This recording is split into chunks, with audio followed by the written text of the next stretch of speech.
Hello বন্ধুরা, সারা শীত আমি কোনো বিয়েবাড়ি পাইনি। বছরের শুরুতে প্রথম আমার একটা বিয়েবাড়ির নেমন্তন্ন ছিল। আমি পৌঁছে গেছিলাম ঠিক ওই 8:30-9টার দিকে। আর কি সুন্দরভাবে চারিদিকটা ডেকোরেশন করেছে, আমার তো বেশ ভালোই লাগছিল। আর গিয়েই দেখি ওখানে কনের ফটোশ্যুট চলছে, তার মাঝখানেই আমি গিফটটা দিয়ে দিয়েছিলাম আর বসে বসে দেখছিলাম ওদের ফটোশ্যুটগুলো। এত সুন্দর লাগছিল, আর মেয়েটা কি মিষ্টি লাগছে না? আর কি সুন্দরভাবে ওকে সাজানো হয়েছে, খুব মিষ্টি লাগছিল। আমার তো ওকে দেখতে দারুণ লাগছিল।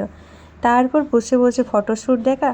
আর বিয়েবাড়িটা সেরকম ভিড় থাকেনি, তাই নিজেদের মতন করেই সবাই যে যার নিজেদের টাইম কাটাচ্ছিল। যেখানটায় বসবে সেখানটা তো তোমাদের দেখালামই।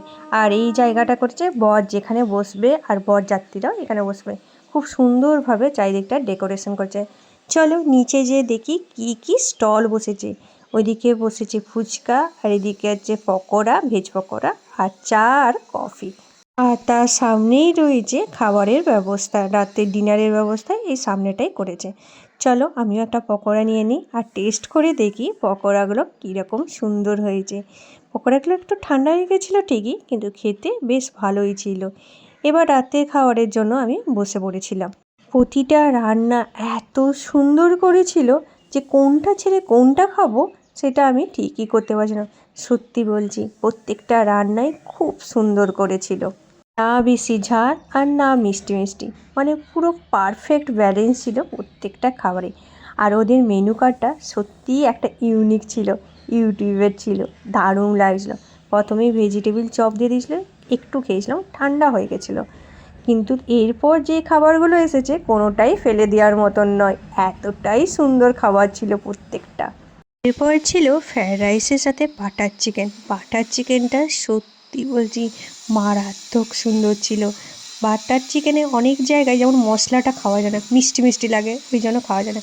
কিন্তু এখানে পুরো পারফেক্ট রান্না করেছিল বাটার চিকেনটা, মানে যে একবার খাবে তাকে দ্বিতীয়বার অবশ্যই নিতে হবে, এতটাই সুন্দর আর টেস্টি ছিল। আমার তো বেশ ভালো লেগেছিল বাটার চিকেনটা।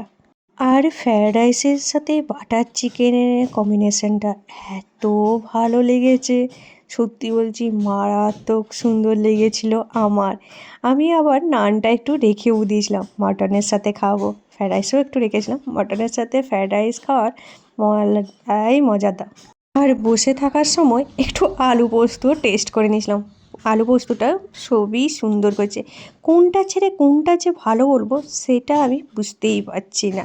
আর মটনটা দেখো কি সুন্দরভাবে সিদ্ধ করেছে, পুরো ঠিকঠাক সিদ্ধ, এক হাতেই ছিনে নেওয়া যাবে। এরপর ছিল চাটনি, পাঁপড় আর মিষ্টি, আর সবার শেষে আমার পছন্দের আইসক্রিম। এই ছিল খাওয়া দাওয়া। এতদূর পর্যন্ত যখন ভিডিওটা দেখেছো তখন নিশ্চয়ই তোমাদের ভালো লেগেছে। তাহলে একটা লাইক, শেয়ার, কমেন্ট করো।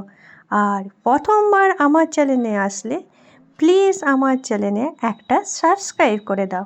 আর নবদম্পতিকে শুভেচ্ছা জানাতে একদম ভুলো না। ওদের আগামী দিনটা যেন খুব সুখময় যেন হয়, এই আশীর্বাদই করি। সারা জীবন যেন একসাথে পথটা চলতে পারে। ওকে, টাটা।